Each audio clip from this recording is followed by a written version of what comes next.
Hi, I'm Yasmin, a wife and a proud new mom with a background in perinatal nursing. Welcome to Birth Unboxed, where we talk about all things birth, whether it's unassisted free birth, home birth with a midwife, or in a hospital. I believe every woman deserves the right to choose how and where she gives birth. I created this podcast to raise awareness so women can make informed choices and feel empowered in their births. By sharing stories and learning from one another, we can reclaim our power and become the ultimate authority in our own birthing experiences. Sisterhood is powerful, and I am so glad you're here. Let's get started. Hi, everyone. Welcome to the Birth Unboxed podcast. Today we have Lizzy on the podcast. Lizzy, welcome. Thanks for joining me. Thank you for having me. I'm super excited to be here. Oh, I'm so excited to have you and hear your story. So, if I'm correct, you had a hospital birth and then you went on to have a free birth. Is that correct? Yeah, so I had a hospital induction turned Mm-hmm. C-section, and Okay. then I had a home birth planned VBAC that turned into a hospital transfer, and then I had a free birth VBAC. Yeah. Oh, beautiful. So it was like two births Yeah. before your free birth. Okay, awesome. So yeah, I'm really curious to know all the things that happened that made you come to the decision that you wanted to free birth. As someone who has been trained as a labor and delivery nurse, I can think of a few reasons why a woman would choose to birth outside of the system, but I want to know your unique experience. And yeah, so just take us from the beginning when you first got pregnant, where you were at that point where you chose, like, okay, I'm going to go to the hospital. That's what everyone around me is doing. So I'm going to do the same thing. Take us to that first story. Let us know how that went. And then, yeah, bring us to your last one. And I may interrupt at some point to ask some questions and clarifications, but you take the stage. All right. Thank you so much. Yes, my middle child has just been coming in here. He's like trying to bribe me with candy to let me do. I was like, okay.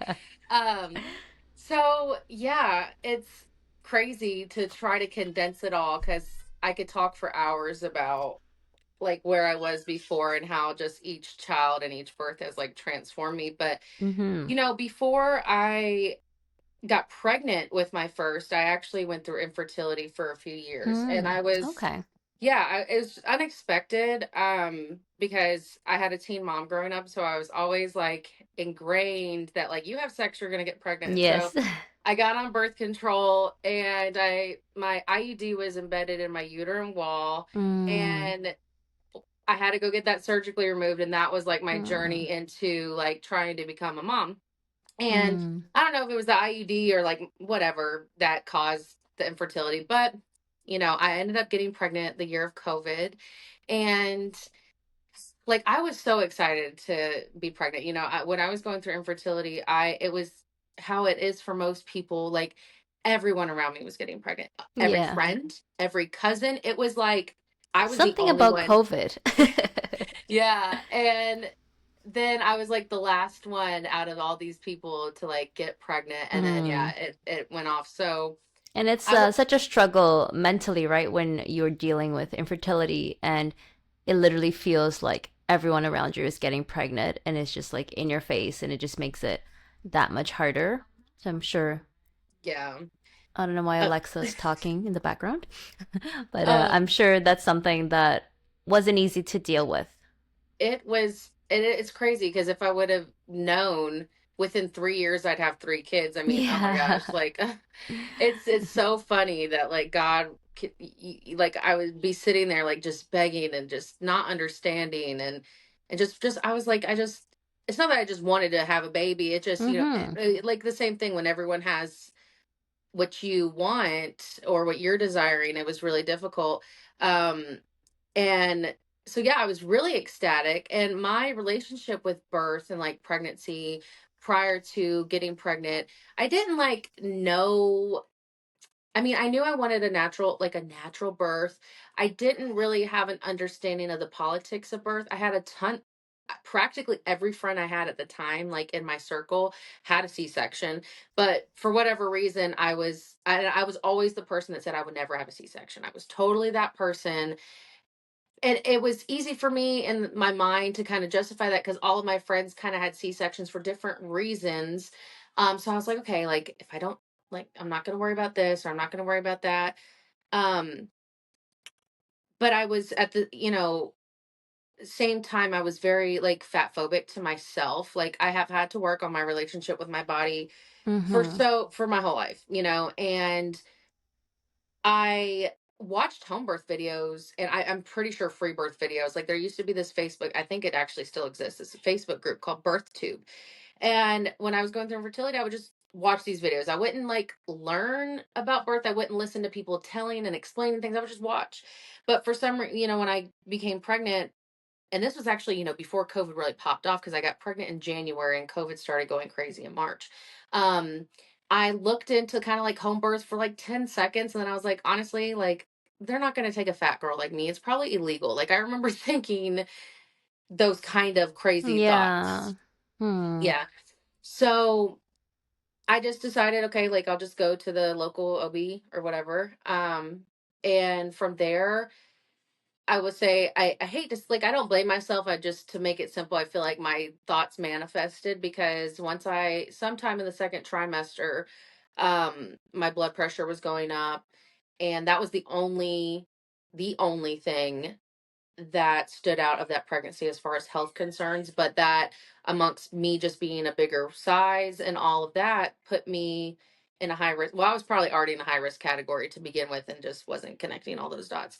And so at that point, I'm going into appointments, masked. Everyone I'm seeing is masked. I mean, that was more stressful to me, like, not even be able to see people's faces. And um I hated that part of it. But, everyone had a good personality. I never felt, terrible after my appointments until there had been a couple of appointments, like, especially when you're high risk and then at the end you start going like really frequently.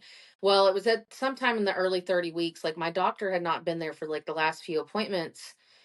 And even then we weren't really close. She was, we saw each other for like 5 minutes at a time. But regardless, Yep.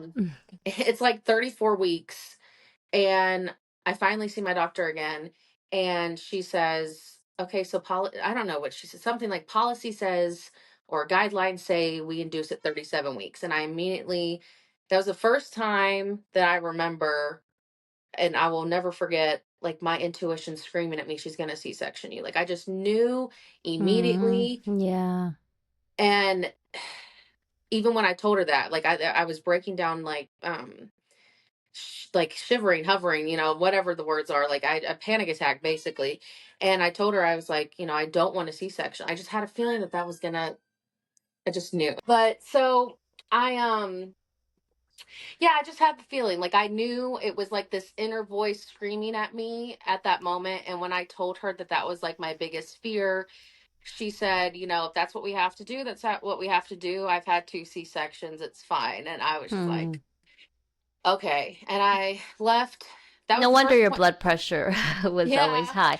I'm curious to know, did you ever get your blood pressure checked outside of her clinic? Well, yeah, so what they would have me do is, after, like, towards the end, I would leave appointments with her and go Mm-hmm. to across the street to the hospital.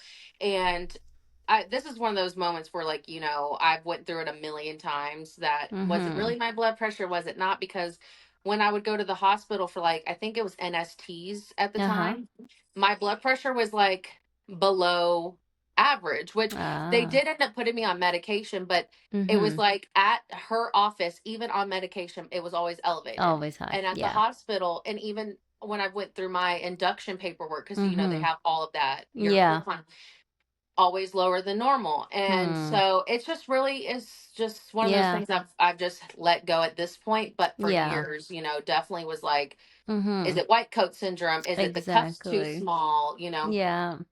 And Because I ended up yeah, and having, just that differential in the authority, right? That power dynamic when you feel like, oh, my whole birth is in this woman's hands, and I'm getting this intuition that she's gonna try to take it, where she wants to, and not really listen to me. yeah. That is so stressful for a mom, So yeah, Yeah. I always wonder about that. I definitely think there's, and it can happen in any birth order, but I do so happen to see it more from the stories I hear. It happened in the first pregnancy and not again. Like, because I actually never had high blood pressure again, despite I went through way more stress in my second pregnancy, which we will talk about. Um, but I really think it was just all those different things. Like, it's your body's first time going through it, and so like those feelings of stress probably are going to affect the physiology more, right? Like I would imagine, like I was just listening to something earlier, and I was thinking, like, the first time we go through birth, while I feel like we're built for it and all these different things, it's still like the first. I wouldn't say it's like the first time riding a bike, but I'm just saying, like, the first time doing anything is really hard, you Oh, know um absolutely. Yeah.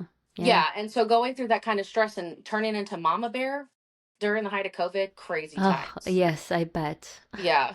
So I, at that point, like, I didn't know, I would say when it came to like thinking about childbirth education, like I said, I didn't really know the politics of birth, but I had this feeling like my mom gave birth to a 10-pound baby. Like, I wasn't 10 pounds, my brother was 10 pounds, but she did it without epidurals and stuff. And so she never talked positive. She never talked about birth like, oh, it's this amazing thing. But she said, like, look, I pushed your brother out. Like, I did it without him. Like, you can do it. Like, I always had this feeling like I could just do it. And I Yeah. think so many of us also go in with that mindset. And that's just where I was. I was like, I don't need a doula. I don't Mm-hmm. need these other things. I can just do it. Like, why Yeah. wouldn't I be able to just do it? Yeah. So that's different. Obviously your mindset does play a lot into it, but also like 37-week induction is a very different story for how your body's going to react. So I go into this induction, and I mean, it's just the cascade of interventions. That's literally, because that's the easiest way to describe it. If anyone doesn't Yeah. know what that is, Yep. they could just look. And I didn't know what that was Yeah. at the time, but I remember when Yeah. I I'm sure first she heard did it. not go into it with you when she said, we're No, going to do an induction. Like, no. it's usually that's it. Yeah. Yeah. And again, nice personality. She never made me feel bullied, but she definitely never made me feel informed. And with that, I think, that's part of where a lot of trauma comes in, is like feeling like you don't have a say so, and you don't know, and no one's explaining things to you. So it was the induction was a couple days. Like, I went in Friday afternoon and gave birth Monday morning, but we still Oh, stayed wow. till like the next Friday because he ended up Oh. having jaundice. And so it was Uh, just the whole mm-hmm. thing was just, it could have been worse, of course, but like it was just, I hated it. I hated Mm-hmm. all of it. I Which is a remember, higher chance as well if the baby's not full term. Like if right. they're being born before they're actually supposed to be being born, that can Mhm. also raise the risk of jaundice. Yeah, and I honestly look back a lot at my birth. Like, there have been times where I've looked back and thought, like, I hate using the word lucky, because people will tell me, like, with my last baby or any of my kids, they'll be like, you're lucky you and your baby didn't die at home. Like, I'm like, that's not luck. I hate, but I, at the same time, I really do feel like this sense of luck or gratitude, I guess, that he was 37 weeks, and all of the Pitocin, I got an epidural and a spinal, antibiotics. I got everything. And the worst was, he basically had jaundice, and it was really hard because they didn't have the billy blankets, and so I had to sit there for 24 hours with him naked, cold, under a billy light, and I couldn't hold my new baby except for when I fed him. And breastfeeding didn't end up working out because I have true low supply IGT, which I have figured out after, like, Mm. confirmed after having so many kids. Mm-hmm. It's just, and so it's like I had the cesarean where, like, during it, I felt like an animal. Like, I feel like I'm a piece of meat on a table. I had been through plenty of trauma in my life, but I would say, I guess that was the first very dense sexual trauma experience, because, like, it's my naked body in front of all these strangers, no one's Mm-hmm. talking to me. Yeah. um I remember trying to talk to people, and they weren't acknowledging me, and they take my baby away. He was gone for 3 hours. I don't know why, just what they did. Wow. And yeah, so I remember being on the table. I knew what VBAC was because one of my friends was pregnant going for hers at the time.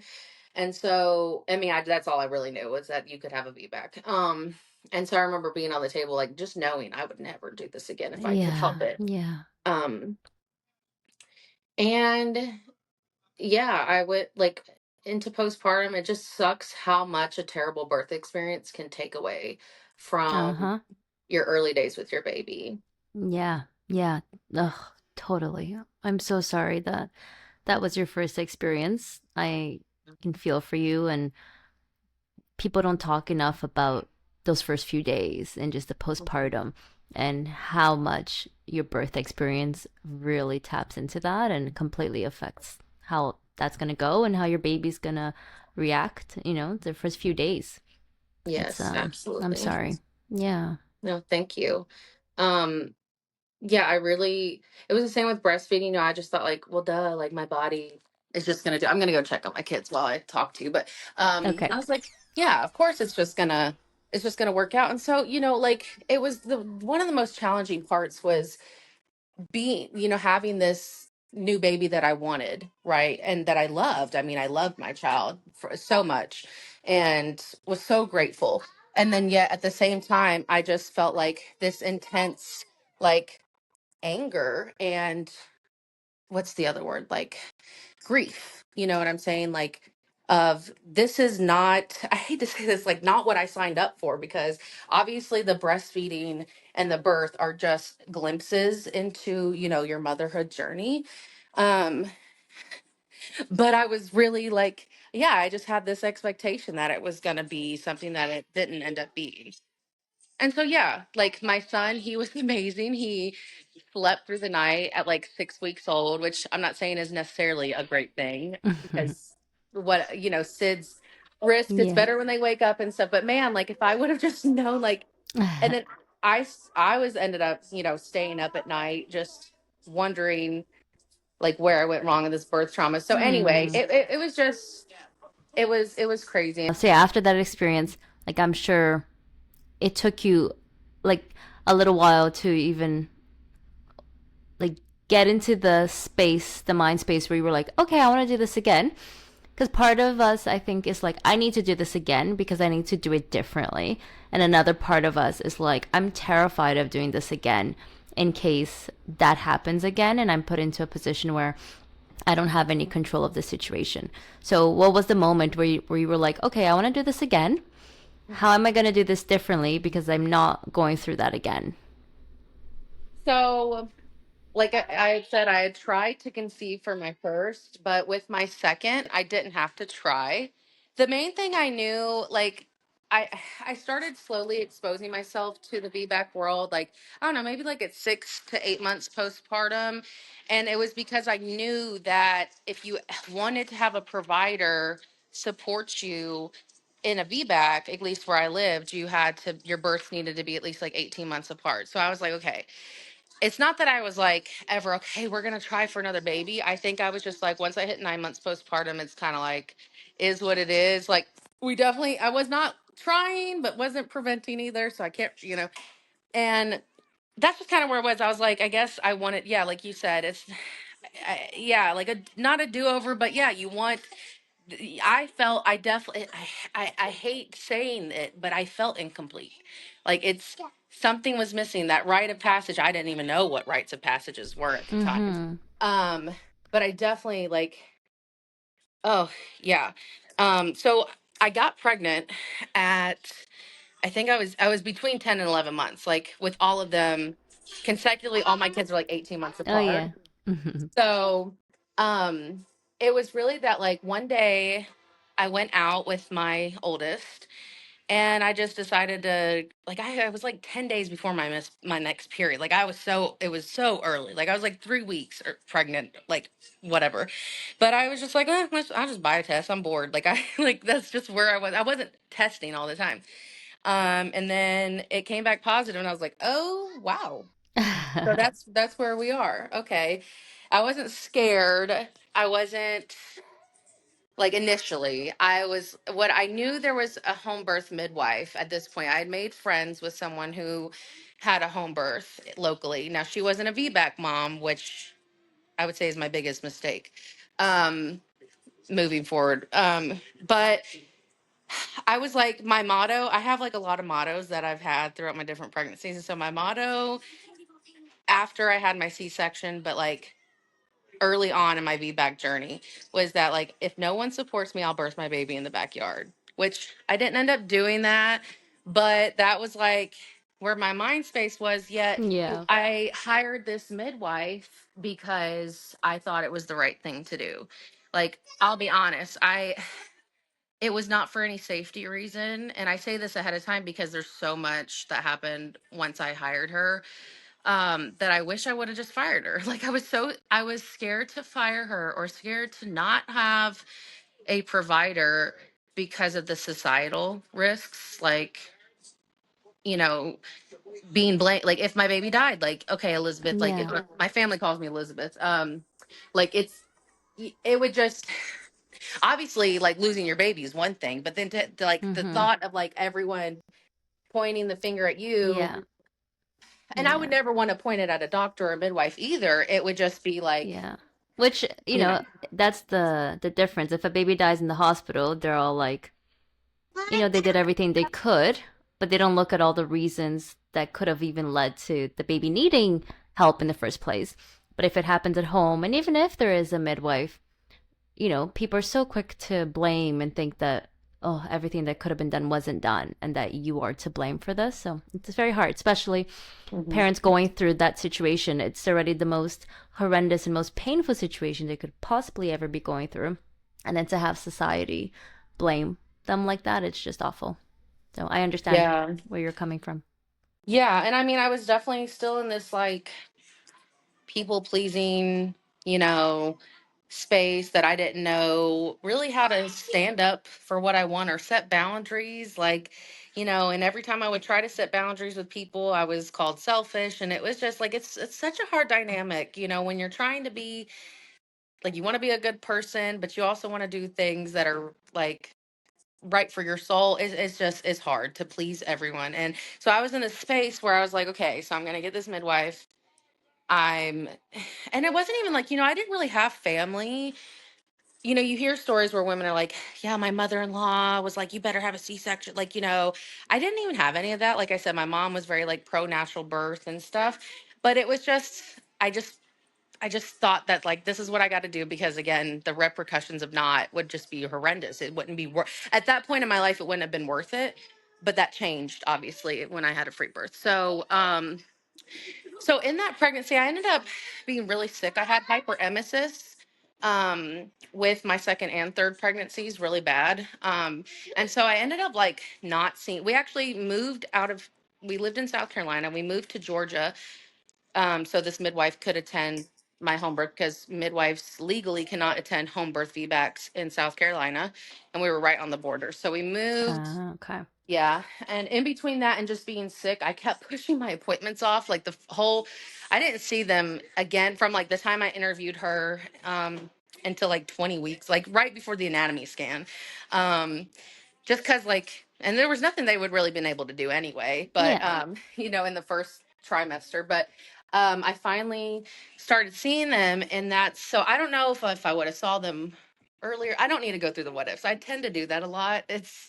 I think we all do that, but it's We like, all do that, yeah. because it's just like, and I know you see me going up and down the stairs. My baby likes to crawl up and down them, so I want to make sure she doesn't It's fall. okay, mom life. If anyone's watching this, Lizzie's running around the house Yeah, taking care of her three kids, but this is yeah, real life. If you haven't had kids yet and you want to have kids, it's how it is. My baby's crying in the background with grandma. yeah, It's just how it goes. yeah.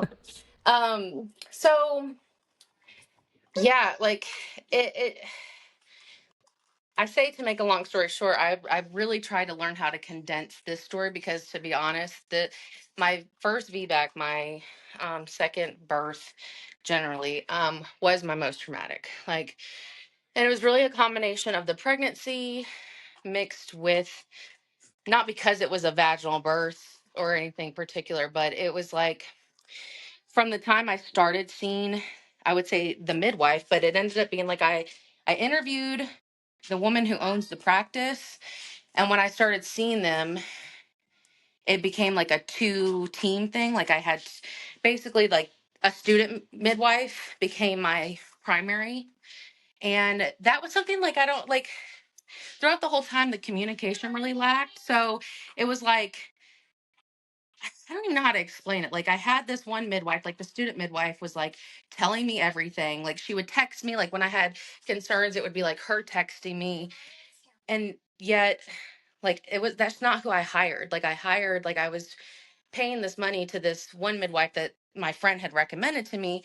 And in hindsight, again, with these what ifs, I actually think it worked out because she's the one who caused the most trauma. The midwife that I hired that didn't really give me the most care because I think she was kind of like, I see it as like this puppet master and puppeteer Mm. thing, which sounds Mm-hmm. really terrible, but like I could see that the student midwife like didn't like doing some of the or saying some of the things she would say to me. Like she would look really uncomfortable giving me information, and then they would look at each other, and like I like you could just get this feeling. I don't know, like when I would come Yeah, into I the know. yeah I've seen that a lot. And even as yeah a student myself, like when I was doing my placements as a nurse, you like, and a lot of people go into the area, into the field of health because they really want to help people and they want to give them what they truly need and that individualized care.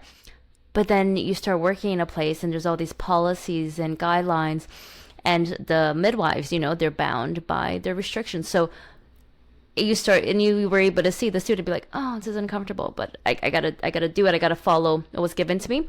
But a lot of the yeah time you actually get not necessarily better care, but in a way it is better care from student midwives and student nurses because they're really like engaging, and they really want to help you and be there for you, and they're willing to go the extra mile and do the things for you because like they're new at it, they're not burned yeah out yet. So I can and see well that and happening a lot.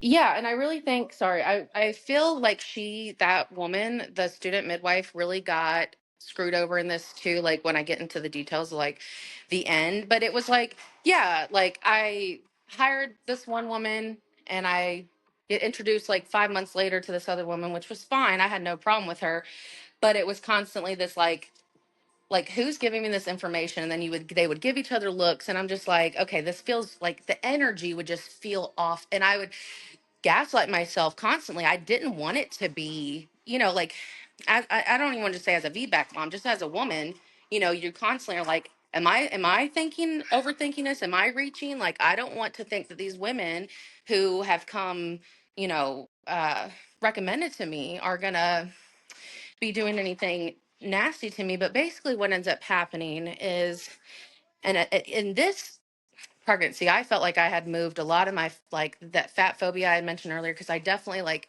can and acknowledge that I have my own tendency to kind of like be like, is it because of this or whatever. Right. But Yeah. my blood pressure ended up being totally fine that pregnancy. Like they weren't never said anything about that. But what ended up popping up a lot was like my blood sugar. And then like my fundal height. And like I could get into all the details if you want to ask me. I could, but it's hard for me to not ramble on it. But it ended up Yeah, being whatever like, you feel like, was really yeah, like made a difference to the reasons they were giving you, then yeah. definitely mention it. Yeah. Well, I would just say like, and I mean, I do have my stories like published, I think, on my podcast. I probably need to redo them honestly because I have different outlooks as time goes Totally, as on. time goes on. But we will Yeah. link yours below as well so people Oh can yeah. listen to But that. I would say the long and short of it was like something was always popping up. I mean, it was like, okay, your fundal height is measuring too far ahead. And I remember breaking down in their office the same way I did to my first OB, being like, I'm a bigger girl. Like this seems silly. Like I have such a huge problem with that now that I know that like Mm-hmm. fundal height can be used to detect certain things, but I think it is the most bull crap Yeah. thing that we Yeah. expect babies to come out between 6 to 10 pounds, and like all uteruses are supposed to be within two Yeah. centimeters. You got to be Yeah. Yeah. so. When my fundal height did that, they sent me to an MFM. Or I'm probably gonna get the timeline off, honestly, but like long story, it was like that, and then my blood sugar was fine. I was testing my blood sugar. I had one high reading after eating Mexican food, and then they made me keep a food log for like 4 months, which Uh, was so stupid. And my blood, I mean, my mm, so then, um, yeah, like what was the next thing? It was, oh yeah, the fundal height. So then they sent me to an MFM.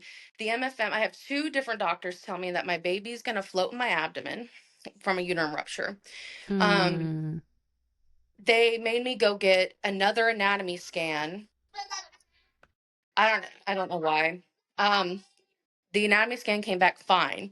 The MFM said the anatomy scan was fine.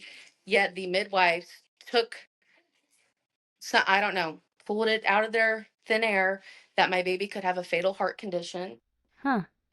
Yeah. I mean, I could get into like all of it, but it was just like, so then I go back to the MFM and they're like, no, that's when they told me, they're like, no, your baby doesn't have a heart condition, but you could kill him by going for a VBAC. Yeah. The doctor told me I'm setting myself up for failure. Mm-hmm. And so like and then they scheduled the midwives were the ones who were scheduling these appointments for me. Like they not Mm. and they scheduled the last appointment I had with the MFM on my home visit day. Hmm. You know when they come to your house Yeah, and like yeah. Yeah. so and like I really try to be that person to give people the benefit of the doubt, but it doesn't, as we go on, you'll just see how it gets worse. It gets worse than this. So I didn't get, this home visit, and I just hate it because I don't hold this against all midwives at all, but it's really hard for me to go online and see people talk about all these things like midwifery is the answer, and midwives will give you this continuity of care, and I just say I got effed in my ass by these women that I paid thousands of dollars for, Yeah. and I didn't get that. Yeah. And you are in the US, so you're Yeah. paying out of pocket and it's not cheap. And I know it's very common practice in the US for that they do the house visit. Like for me, Yeah. that wasn't a thing here in Canada. There was no house visit. She Yeah. just showed up the day I was in labor. But I know that in the US, that's a common Yeah. practice that they do, I guess, to see if your house is okay to birth a baby Well, so they do it in. like, so what they're supposed to do, because so we ended up doing a Zoom call, which doesn't, I don't know. Yeah. Like, I guess then what is the point of a house visit? But they go over, I guess, like, okay, where do you think you'll be birthing the baby because of like emergencies? Like, okay, if this happened, this is how we would do this. If this happens, this is how we would do that. So I remember them going over like if we had a transfer, this is, and I guess when they're in your house, I mean, I don't know because I didn't get it, but I'm thinking it's supposed to be like, so they get an idea of like where things are. Like you have a birth kit, like where's the birth kit when we come in.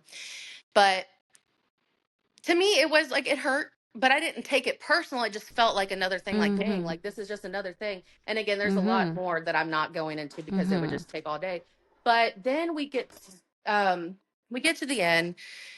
And I already had the assumption, I would go to 42 weeks. I knew that that was kind of her cutoff, but I guess in my mind, I just was thinking like 40, like before 43 weeks, like, not 42 and you're by. Like I'm thinking, okay, I'll probably go to like 42 and 3. And I should have been more direct with her and asked her those questions. But Mm-hmm. um, yeah, so we're reaching up to 42 weeks. Oh, because it was like after that MFM appointment where I was told like my baby would die, my doula had actually came with me. And because I did hire a doula at this point, and my doula was like business partners with these midwives. Now the doula was Mm. she's a great woman. I don't really have anything negative to say about her, but I thought hiring her, being a kind of like in cahoots with the midwives, would do better in my favor. And I think it actually like ended up hurting me in the end. But so when my doula went with me, she called the midwives and probably, just told them everything that happened. And at that point, there was a couple weeks that I felt like the energy shifted. And I don't know if they genuinely felt bad that I was like told I was going to kill my baby. And like, I don't know. Mm-hmm. But it was like after that, I think they might have felt bad. But then it was like 41 weeks. So it was like 2 or 3 weeks. It was chill. But once we reached the end, it was like, okay, tick tock, tick tock. Like, we got to start figuring out what you're going to do. And I remember telling them, like, I'm not going to the hospital to get induced. Like, I won't get Pitocin. I just was not going to do that. So we basically did 1,000,000,001 things at home. Membrane sweep, you Mm-hmm. know, drank castor oil a bunch, did Mm-hmm. pumping, just did a million and one things. And the day before I went into labor, when I let the main midwife, not the student midwife, the main midwife that was kind of projecting all this stuff this whole time, um, she goes on to tell me, we don't play about VBACs, right?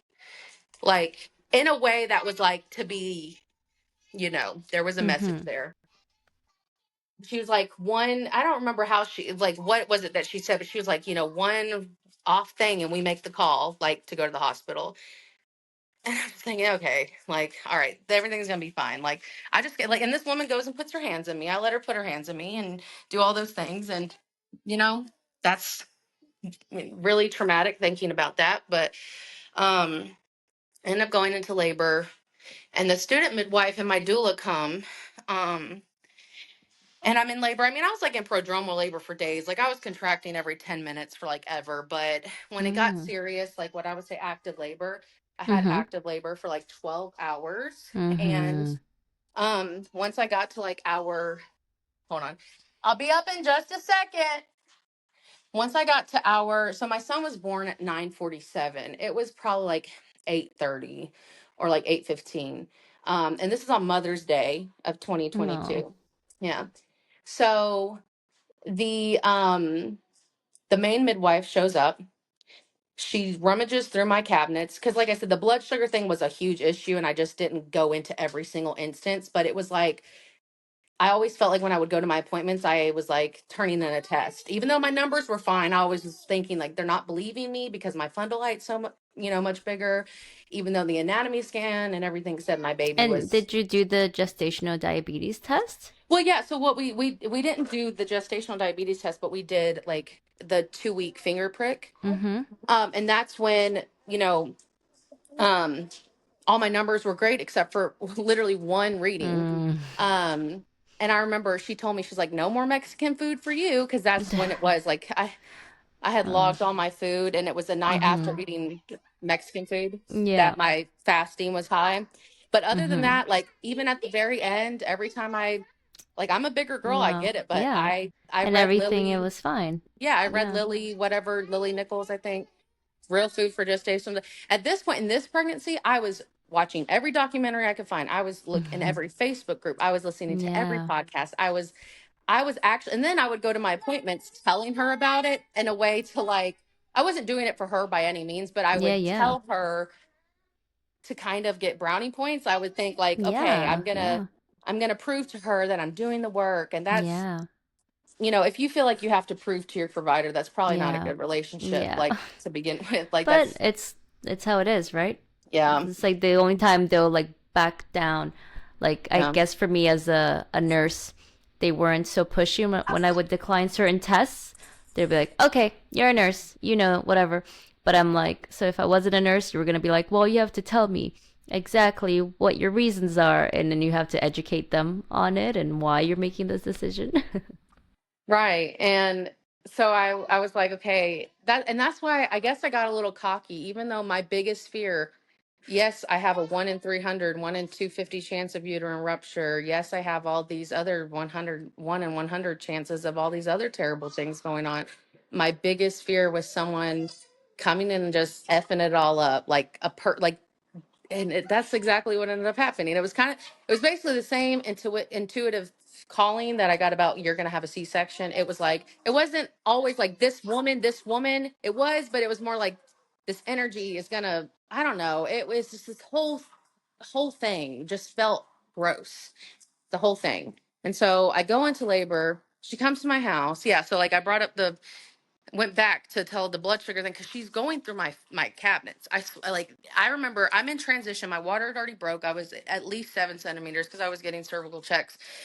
Um, I think I had thrown up like all the transition stuff. And I remember that Mm-hmm. when she came, I walked out the bathroom, and when she came, I said, "Oh, you're here." Like not like, "Oh, when you see your midwife, you should say, 'Oh, you're here.'" Like, "Oh, you're here."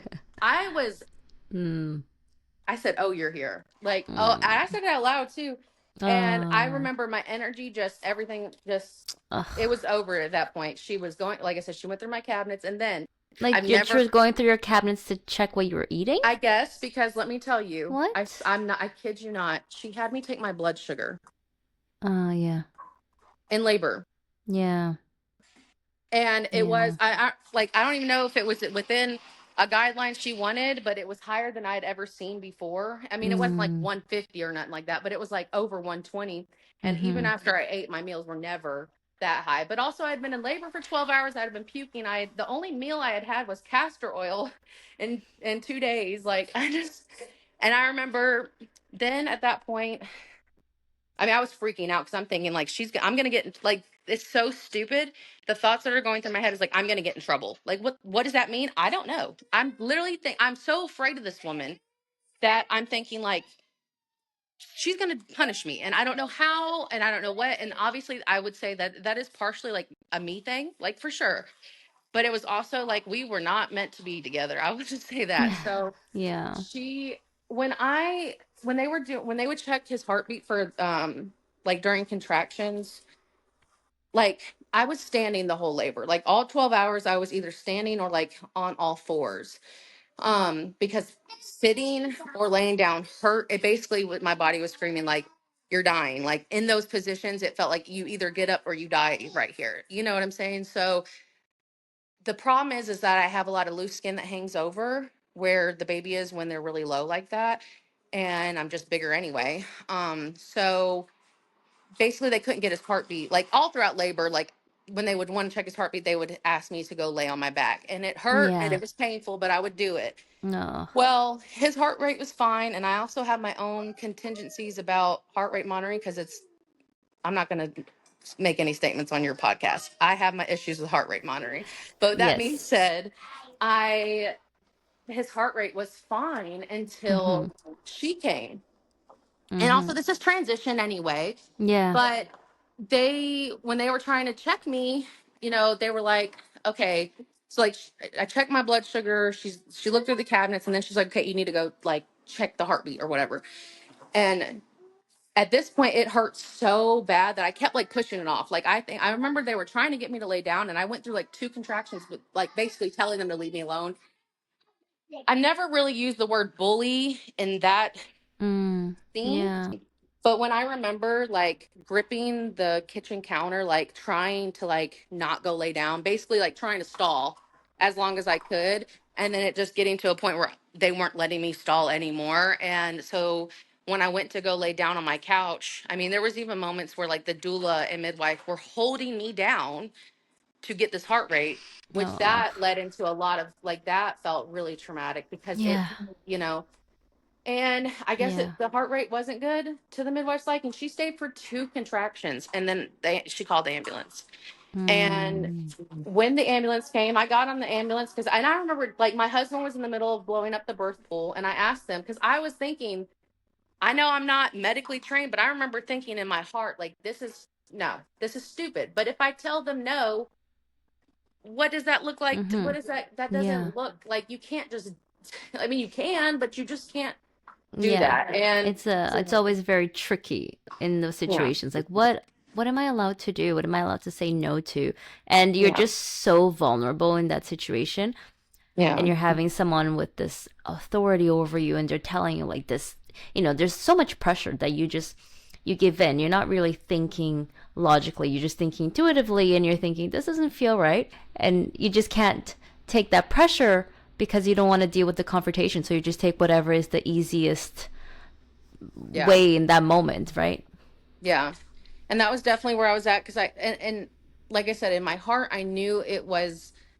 I didn't. You never know, but I felt it was all unnecessary. And I asked them. I was like, "Can I get in the pool before the ambulance gets here?" Because the pool had just got filled up. I had not gotten in the pool Mm-hmm. yet, Yeah. and that's something I've spent money on and rented from Yeah. them as well. Yeah. And they're like, "No." I said, okay. I just took it and I should have just gotten the pool. I swear, if I would have I should have just gotten the pool, but whatever. Like, I know. yeah. Ugh, it probably would have But relaxed you and relaxed the yeah. baby. But, and then even with the heart rate thing, it's like I end up going in the ambulance. They strap me down. I'm on my back. Think this whole Oh. 12 hours, I had not been on my back. And then that Mm-hmm. closes the pelvis 30%. Like that's not going to help the baby Yeah. at all. Yeah. No. In fact, I think it caused more harm. I ended up having, so I get to the hospital, I give birth naked in front of 30 more strangers that I've never met, Yeah. except Oh. for one of the MFM lady residents that did tell me my baby would float in my abdomen. She was the one to help stitch me up. Mm. Because that was the same like facility or whatever. So on the way to the hospital, the student midwife went in the ambulance with me, but the main midwife stayed at my house and kept the doula behind Mm. to help her clean up the pool and empty the pool. And Oh. so my doula ended up missing the birth to help her Oh. empty a pool. That's insane. Yeah. And that's where I said, like earlier, I think that they're them having a relationship. Like, because if she didn't Yeah. know the doula, she would not have asked Of another doula course. to do that. Yeah. But that woman, when she's not a doula, she was also being a birth attendant with them, where you pay like $300 um, Mm. to have another person come and help clean that up, which I paid for. Oh. I paid $300 for a woman that to come help clean up after that. Yeah. Instead, she just kept my doula behind. Oh, So, wow. That's yeah, so that insane. was, and then she never called me out. She ended up coming to my house a few weeks later, like as the full debrief thing. But after that, as far as like that day and like the next few weeks, she did not come to the hospital to see me after she called the ambulance. Oh, She didn't call me, she didn't text me, no happy Mother's Day. Like it just felt like, I mean, it was wow. abandonment. That's what that is. Yeah. That's, Yeah. pure abandonment. And I just, Oh, and I saw something recently, because I'm still processing that birth. Like my yeah. C-section, I'm pretty much, I don't want to say I'm like over the C-section, Mm-hmm. but I'm like, I've had a free birth and I still struggle with that VBAC because Yeah. this Yeah. was a woman I spent not just thousands of dollars with, but I spent, Yeah. dozens of hours with her. Uh-huh. Oh, that is such an awful way to end that birth. I'm so sorry. It's ugh. Ugh. It's also disgusting and just awful that this happens in every area, like whether it's birth keepers, midwives, you will have people who, you know, abandon you. I've heard that even from people who have hired traditional birth keepers and also paid a lot of money. And when you're specifically going outside the system to make sure you have that, to be abandoned, it's awful. And like in your case in America, you're paying a lot of money for your midwives. That's not just included to have a home birth. And then to feel abandoned after you've gone out of your way and you've put so much money into it, to just be left at the end without that support, it's just awful. I'm so sorry. Yeah. That's Thank not right. you. And at the end, like again, kind of those what ifs or like thoughts that I've had too is like, I mean, simultaneously, I obviously didn't really like her and I didn't. So it's like, was it a blessing that she wasn't at my birth? Cause like what could have went worse? Like she might have took, I don't know, like you just don't know. But secondarily to that, I did um recently see something that said like in long and short, like babies pick and choose who they're born around to in a way. Like when you get into the spiritual part of it, is like, I don't have a distinct belief as far as when it comes to birth, like, oh, like we all, pick and choose like on a spiritual level, like how it's gonna play out. But Mm-hmm. it does help me cope a little bit, knowing Yeah, that like yeah, maybe my son like yeah, spiritually did not need to be born around her, like yeah, seriously, yeah. and so that's kind of like I just saw that the other day, so it was kind of Mm-hmm. something I was like, that helps me cope a little bit. It does. And Absolutely. Yeah. If it yeah. helps you cope, it's Yeah. that's what matters as well. Yeah. So then, after this very traumatic experience, you went on to get pregnant around the 10 to 11-month postpartum. With this one, so after that, like obviously I had the 202 and that was really, really, Yeah. really hard. Yeah. But also because I felt like this experience, I ended up dealing with a deep second degree tear. I tore up to my Mm. urethra. Oh. I also dealt with a really bad prolapse that, I mean, I still deal with Oh. today. And I mean, that could happen anyway, but it was that Mm-hmm. combined with everything. I felt so, Totally. so like traumatized, but also like the sexual Yeah. trauma that with Yeah. that one was so much worse. And When you got so to the hospital, did you end up getting an epidural, no, or the what happened when anesthesiologist you got to the hospital? yeah, I ended up pushing him out within 20 minutes of being there. So, like, Uh, obviously, I don't want to say it wasn't an emergency, but at the same mhm. time, like, I mean, I guess I'm very grateful that I didn't end up with a cesarean because Mhm. even when the midwives came to see me after, they were like, if there would have been this other doctor on call, I don't know the guy's name, but they knew like this other doctor would have gave me a Mhm. C-section for sure. I'm Mm. like, well, I'm lucky, I guess. Um, Oh. So but they put no, you the on the anesthesia. monitors when you got there, Yes, and I then they said, remember. "Okay, you gotta push. Baby has to Yep, come out now." I got screamed, push, push, Mm. push, push, push, push, push. And I'm pretty sure Okay. that's what made me have Yeah. the all of it. I mean the everything. Mhm. And And how I was was the on my baby back. when he or she came out? How big was he? No, how was he? Like, was he Oh, vigorous? he had an Apgar of like 9 and 10. Yeah, he Oh, was fine. He was totally he was fine. fine. Like they all end Yeah. up, I mean, not all, but you know how many of them end up being for Yeah. fetal heart tones. And I Mhm. wasn't having signs of rupture or anything. I mean, I would have Yeah. appreciated like, hey, how are you feeling? No, it's like call 911. We're Yeah. out. Yeah. Yeah. But I yeah, and he ended up coming out 8 pounds, 11 ounces, I think. Like he wasn't like, Mm. yeah, he was big, but he wasn't huge. Like he was, Mhm. because they even when he came out, they were like, we thought he'd be bigger. Well, yeah. Yeah.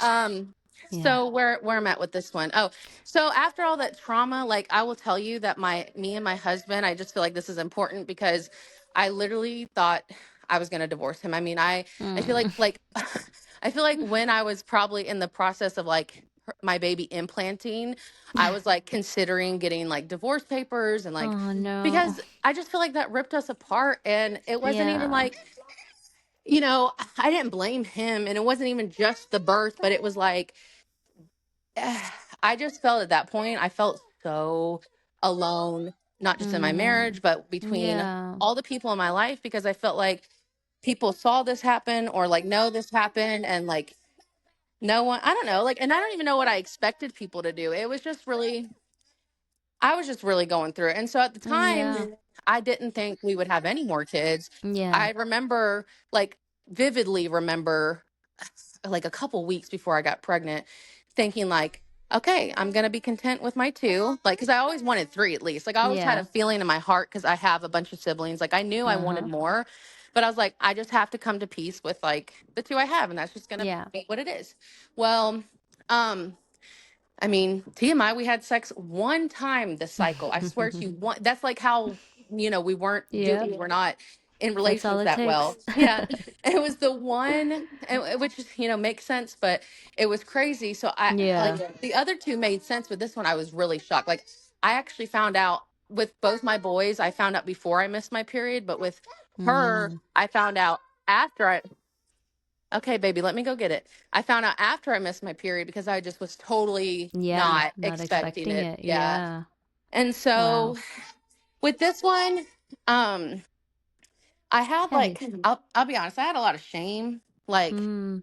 and I don't Yeah. know if it was because like I just had all these kids back to back, and obviously Mm. like me and my husband are obviously going through it, and then, you know, I'm just struggling. Like, I don't need three Yeah. kids. Like, why? Mm. I Yeah. mean, I know Yeah. that might sound like rough, but like that's how I was feeling, you Well, know? no, that's totally fair. If you're, in a rocky stage, like pregnancy is so vulnerable, and then again, bringing it back to thinking of the birth experience and thinking of the second birth experience you had, and you're in a bit of a rocky marriage at that point, it's a lot. It's a lot to handle, especially as soon as you get pregnant. Your hormones kick up and you start to feel more sensitive and just vulnerable. So it's definitely a tricky time to maneuver.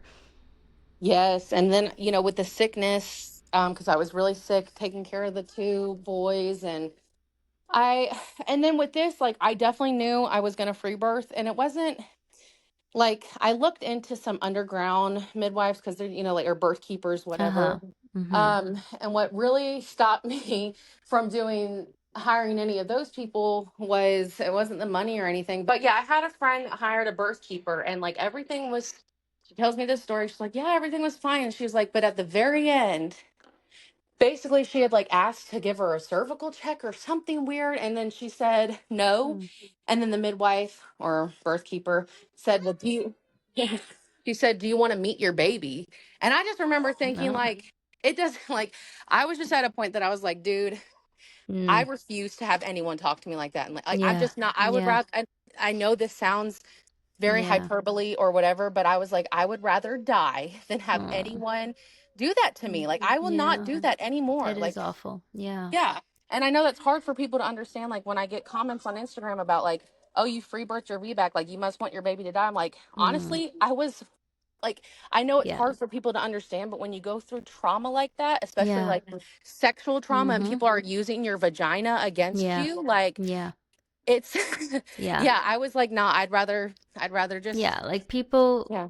are so judgmental and they don't understand that women are turning to free birth because not only do they not want to go through the trauma they've encountered in the hospital for themselves, but also for their baby. They want their baby to be Yes. born in peace and be brought to their chest and not be rubbed and not be taken away for all these things like wait that like there's no need for that to be done immediately. These things can wait.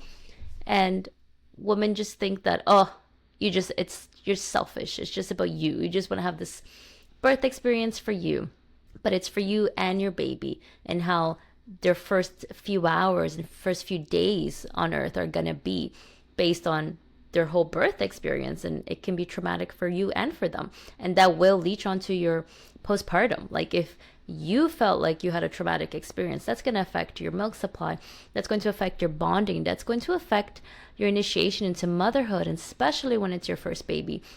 It is such a difficult time. And if you had a rough birth, that initiation of becoming a mother and caring for this baby 24/7, because we know it's 24/7, and it can be a lot, and it can be so hard, and it can lead to postpartum depression, and it can just be an unpleasant and ugly experience. And if you are able to have this beautiful birth where you're in control, your baby comes out in peace, you're in peace, the bonding is better, your initial first few days postpartum are better. It's like night and day. Like, why wouldn't you want that? Especially Oh, yeah. when we know that if you look at the actual risks based on having home births versus hospital births, like the things that happen in hospitals, the risks of C-sections, an episiotomy, of a surgical intervention, anything like that goes way up when you have a planned hospital birth versus home birth. So the stats Yes. back up having home births as actually safer in a lot of ways. So I Yes, understand I why women are agree. doing that. Yeah, that was the other thing. Like, to me, I'm not even. I've thought like if I had another baby, which we don't plan to because I cannot.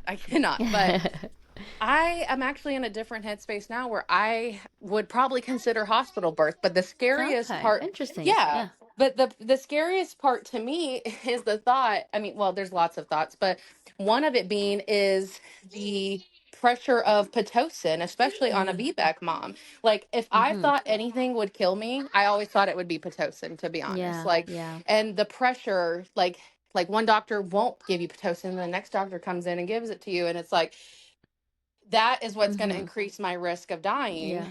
And that was Yeah. always my biggest fear. It's Well, so one of my interesting biggest. that you bring that up, that you would potentially, if you did have a fourth baby, actually choose the hospital. And I think it just goes to show that a lot of women are choosing free birth, not because they don't want to be in a place where they do have that immediate access to emergency services, but they just want to be respected, and they just want to be in control, and they want to have real information given to them so that they can choose what they want, what they don't want. They can like consent for real and not just be coerced into what they want you to do, and just have all this pressure and have the dead baby card thrown at you all the time if you decline anything when the stats are bullshit that they're throwing at you. So that's very interesting to hear your perspective on that. So I want to hear Yeah. uh, uh, a bit about how the free birth went at home and why you feel that way. Yeah, so throughout the pregnancy, just like to give some quick context, like when I was talking about the shame, I because especially because I was going for this free birth VBAC again, I didn't have family that was like super like, okay, you got to go to the hospital, but I definitely knew myself and knowing that like I struggle to not just set boundaries, but to like take other people's opinions and not be disrupted by it. It's like like if someone says, like someone messaged me when I was going for my first VBAC, like I shared a stat that said you have over a 99% chance of not rupturing. And this girl messaged me and she's like, my mother-in-law ruptured. And I'm like, girl, why would you tell me that? Like why? Um, Not right now, baby. But um it didn't make me feel like I was going to rupture, but I was just like, it really messed with my mojo. So, with that being said, like when it came to this next one, I was so protective that I literally didn't tell like anyone, including my family, that I was pregnant until like I was 38 weeks. Um, Wow. which I know is crazy. I didn't do it for the wow factor, but it definitely, like, But I get it. I yeah. completely get it. Yeah. I kept pushing it off and pushing it off, and I was just hiding it really well because I'm already plus size. So I would like suck in and I'd wear baggy clothes, and because I see my mom regularly, but it was Oh, like, wow. I just, I don't know. I was just scared overall. Yeah, Like, yeah. my biggest fear was other people's energy. So Christmas Eve, I told my mom, and I finally told um, my stepdad and a couple other family members, and Did you tell them how really, far along you were? yeah. Yeah. And they were like, wow, you're crazy. We didn't think you were pregnant. They're like, because my face doesn't swell up when I get Mm-hmm. pregnant, but my stomach was obviously getting a little bigger. And my Mm-hmm. mom was like, I was wondering why the rest of you wasn't getting bigger. So Did you have a anyway, completely wild pregnancy at this point? yeah, the only time I did go to the hospital when I was like 5 or 6 weeks, or maybe like 7 or 8, I don't know, early on in the first trimester because I was so sick. I had thrown up so much. Mm. I remember I was Mm. at home with the two kids and like I would be making them food and I felt like I was about to pass out. And we had a king Mm. size mattress as our like couch at the time in the living Uh-huh. room. And so I would just go like literally like pass out, like pass on the Oh, bed and yeah. just lay there. And it was that day that I was like so dizzy, and it was probably because I hadn't ate and I was throwing up, but I was like getting scared it could be ectopic. Mm-hmm. Yeah, yeah. So I was like, just because I've never been that dizzy before. So I was Yeah, like, yeah. just to No, it's a make good sure. call. Yeah. Absolutely. Yeah. And other than that, that was the only time I like went to a doctor, but I did like randomly take my blood pressure and randomly check my blood sugar, like randomly. It wasn't Yeah. routine, but Mm-hmm. I just did it when I felt called to, and it was Yeah. always fine. And I was like, okay. At one point, I eventually was like, you know, like, let me just stop because this is not really going anywhere Yeah. until I felt the need. But I had all the things. I mean, I had a blood pressure cuff. I had the Mm-hmm. different Good. Yeah. stuff. Yeah. And so then, we had ended up, I thought I was going to go to 42 weeks again, just, because Yeah. duh, like, of course I will. I ended up going into labor on my due date, which Oh, I'm like wow. the biggest anti due date person, because I'm Yeah. like, it's not a due date. But Uh, I was watching Shrek and we were planning to, I think I just mentioned this, or I was thinking in my head, but we were planning to move two mhm. days later. Oh, Um, wow. yeah, so I was also like in my head not wanting to be or Yeah. not wanting to be in labor because I'm like, Yeah. dude, I'd rather be pregnant and moving than pregnant in a newborn or a newborn and Right. moving. But Yeah, yeah. kids have other plans. So That's crazy. I Yeah. I go into labor. I'm watching Shrek, just sitting there with the kids. It's like 6 o'clock in the evening, but I'm in like full denial. And the only other person I was gonna let be in my birth space besides my husband was my sister. But she lives so far away, and I had Mm. like put the denial factor in so far that by the time I believed it was real labor, she wouldn't have got there in time. So, Oh, which is yeah. fine. I called her every couple hours on the phone, and she was Yeah. a great support. But Good. Good. other than that, my husband was, I mean, amazing. And this was such a Mm. 360 or 180, however you say Yes. it, to the Mm-hmm. other two because at the same time he really did nothing. which is the funny part, Mm-hmm. like he just sat there, and like the main things I can remember him doing was like when I asked him to put socks on my feet and a blanket on my back, or like a Oh, heating pad. It's yeah. just super simple stuff. It's not Yeah, like he was anything special, but exactly. at He the same did what you time, needed him to do in that moment, and that's yeah. everything. Yes, and the problem, I'm not saying like midwives and doulas coming, that's not it, but for our situation, it just before and how disconnected we were, like there, I don't think we could have had that with Mm. other people around. So I'm just Yeah, really yeah. grateful, for that. Mm-hmm. But Yeah. yeah, so active labor, once it was started like every 2 minutes apart, was only like 4 hours. I mean, the whole thing Okay. was maybe 10 hours. Okay, yeah. Y'all stop fighting. It's no need to fight. So it actually went like relatively quick in my mind. Yeah. Mm-hmm. Um, Yeah. it was so different than my Mm. VBAC, my first VBAC. So I would Yeah. say my first VBAC contractions were like how people describe waves. They were totally Mm-hmm. wave like with Mm-hmm. the first. But this one, they were all like period, really, really bad period cramps, like really just Mm. low. I mean, and I would say it my scar, but it wasn't like, I wasn't thinking, like, it didn't feel like, oh, my scar is coming apart, or like Yeah, I'm yeah, ruptured. It yeah. just, in that it's the same area. Yeah, So yeah. it was totally, I would honestly, the wave contractions feel so much better, but whatever. At the end of the day, we don't get to pick and choose. So I just had to go through with it. And I remember thinking, like, I will deal with this pain as long as I have to till this baby comes out. But man, I'm ready for this to be over. I Um, bet. Did you do the birth pool this time? No, I considered it but since we were moving and stuff, I was like, I just don't, I couldn't see us pack or doing that in that living room. Fair. Yeah. Yeah, we were in a 1 bedroom apartment, and like, so we were about to have our third baby. We're like, oh yeah, we got to get a 2 bedroom. Yeah. So, um, so yeah, so it ended up, I did end up like getting in the shower a couple times, and it was like right around 5 something in the morning. I remember I threw up and I started having the shakes, and I got on like I said, we had this king size bed in the living room, which was amazing. And I ended up giving birth on that. Highly recommend. It was like on the ground too, like just so we were able to like, Perfect. Yeah. yeah, feel really comfortable. But it was like when I got on all fours, and I have most of this part recorded, and it was crazy because me and my friend just watched this back, and like when I'm going through a contraction, it is the like this huge lump comes in my back, and I guess it's my uterus. I don't know. It is so weird though. It's so cool. Ah, that's so Yeah, cool. I have to Yeah. send it to you to show you because I've never seen Yeah, I anything love like to it. see It's it. yeah, so my youngest, he walks in and he's just watching, and like I'm talking like through the labor, and while I'm like pushing her out and everything, I'm like talking my husband through it, and I'm talking my youngest through it. Well, he was my youngest at the time.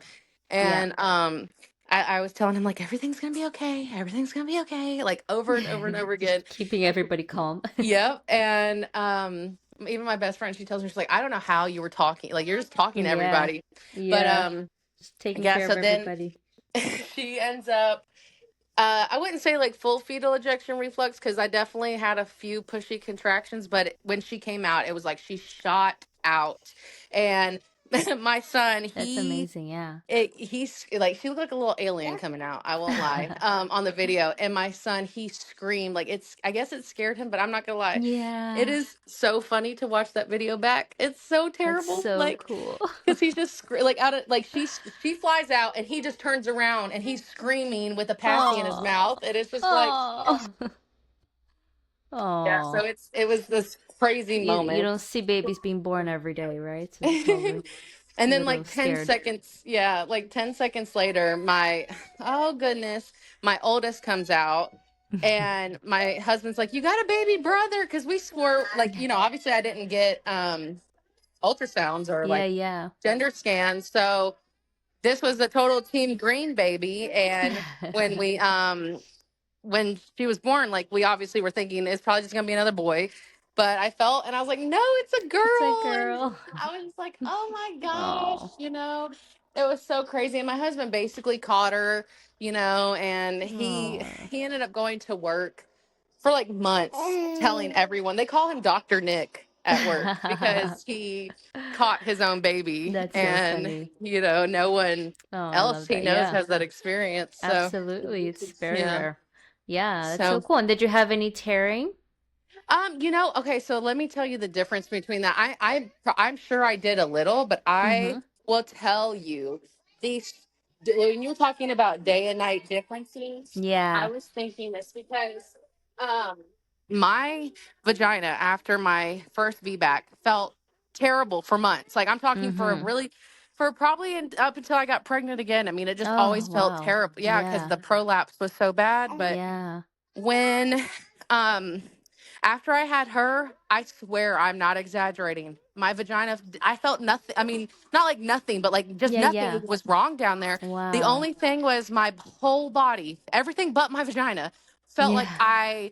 have you ever been tubing in a Yeah. lake? Yeah, Yeah, yeah. have you ever felt really sore the next day after I know what tubing? you mean. Yeah. Okay, that I felt like Yeah. that the Yeah. next day, and actually for like weeks, I just I felt felt like like that from surfing or yes, like attempting to surf.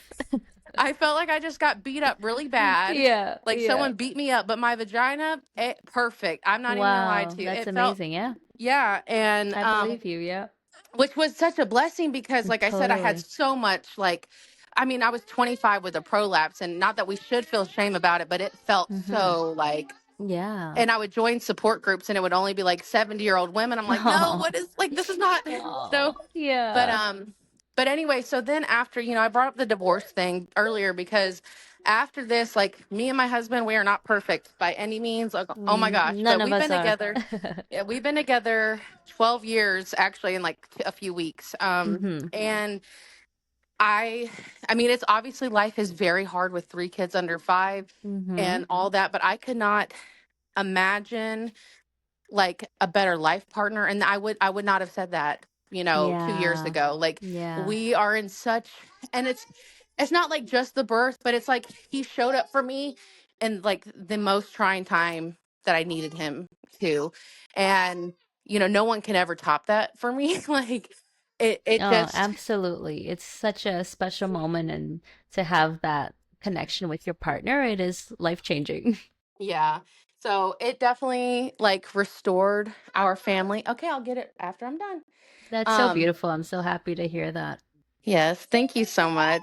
And I'm trying to think. I guess like the other thing I would say is like, yeah, this year, this like last, because she just turned one in January, is that like it has been hard. Like it's been so hard with 3 young kids, and I've beat myself up a lot. Like I really should have Absolutely, spaced yeah. them apart, but I could not imagine going through that year having to heal from a traumatic experience. Like Oh, and yeah. I know I couldn't Mm-hmm. have 100% like prevented or made sure nothing happened, but the choices I made definitely were in line with a way to prevent the most trauma in my postpartum, so I could be a better mom, Yeah. because Yeah.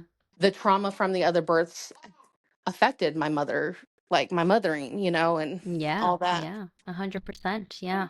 Well, I loved hearing, yeah, just the stories, and I'm sorry for all the trauma that you endured, and but I loved just seeing how much of a difference it made in your postpartum, having had this really redemptive birth where you were able to having this Oh, redemptive birth where you were able to, be in control of the things you can control, because a lot of the time you can't control everything in birth, right? But just right.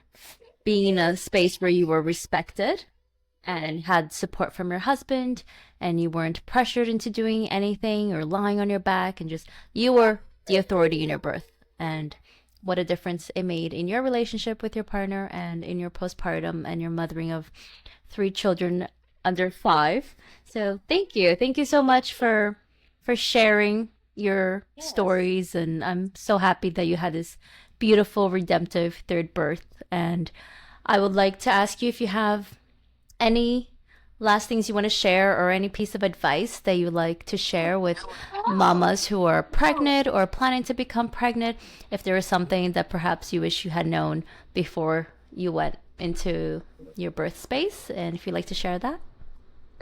Yeah, I would say, everyone is going to choose differently. So, like, take whatever I say with a grain of salt. But I definitely what I kind of said earlier, when thinking of your birth team, when I saw that midwife and I was like, oh, you're here, or oh, you're here. When I thought back about that a lot, I constantly do tell people, like, how are you gonna feel even if you go for a free birth, like the people that you're choosing to have around you, like what is your reaction when they show up in your birth space? Like what do you think that would be? And so just I know not everyone has the luxury of, if you want to birth in the hospital to have that emergency care, you don't always get the choice to pick and choose, but I would challenge women to just be really bold and I don't want to say don't take no for an answer, but don't stop at the first person that tells you no. Like if you want to go for a VBAC in the hospital or you want to have a home birth midwife, I only interviewed one home birth midwife, the one I hired. And she is the only local one known publicly, but there's actually a lot of underground birth keepers, and maybe I wouldn't have chose them, but it's like I think I want women to know that they actually have a lot more choices than they realize. And also, Totally. just the vibes of who you have at your birth. How do you feel? And if you don't feel like, oh, you're here, like, how can you change that? What can you Mm-hmm. do to make that more of a reality? Because that's what women deserve to feel when people enter the room at their birth space. Yeah, no, that's very true. And I think it's very important stuff that you're bringing up, that women realize that they do have choices and to do the research. And especially if you're paying, you're the client. Yeah.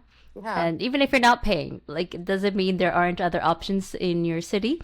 So do your Hmm. research and don't stay with someone who you're not comfortable with. So, Okay. Lizzy, thank you so much for joining me today and for sharing Thank all of you. your stories with us and your wisdom. I really appreciate it. We will link below Lizzy's podcast so you guys can listen to all that she has to say and listen to her story in even more detail. Thank you so much, Liz. Thank you so much for having Thank me. you. Thank you so much for tuning in to Birth Unboxed. If you've enjoyed today's conversation and want to hear more, please consider subscribing to the podcast so you never miss an episode and leaving a review. I'd love to hear your thoughts or even your own birth stories, so feel free to connect with me via Instagram at thebirthunboxed.podcast or through my website linked in the show notes. Until next time, friends.